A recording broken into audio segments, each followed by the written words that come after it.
درانه کتونکو السلام علیکم. زه محمد سلمان همدرد د حق غږ پښتو چینل خبري لنډیز کې ستاسو کوربه اوس تاسو پام را اړوم د مهمو خبرونو لنډیز ته. د طالبانو د سیاسي دفتر ویان ډاکټر نعیم وردګ وایي د پاکستان د بهرنیو چارو له وزیر سره د ملا برادر اخوند لیدنه کې په پاکستان کې د مهاجرینو د ستونزو پاکستان ته د افغانانو د تګ راتګ په ځانګړي ډول صحي او تعلیمي ستونزو په عام ډول د بندیانو او همدارنګه تجارتي ستونزو په اړه خبرې وشوې. امریکا پر ایران نور بندیزونه هم وضع کړي دي. د راپورونو له مخې د امریکا د خزانې وزارت تازه د ایران او نورو هیوادونو پر 4 سترو شرکتونو بندیزونه لګولي. دې شرکتونو د ایران د تیلو د تولید او نورو برخو سره اړیکه لري. ولسمشر غني او د پاکستان لومړی وزیر عمران خان تازه په یوه تلفوني مکالمه کې په سیمه او افغانستان کې پر روان وضعیت خبرې کړي.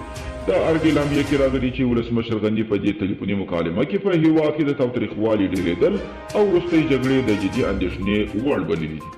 او بوکو حرام کې د نایجیریا په شمال لویدیځ کې د یوه دولتي ښوونځي څخه 310 هلکان تښتولي دي.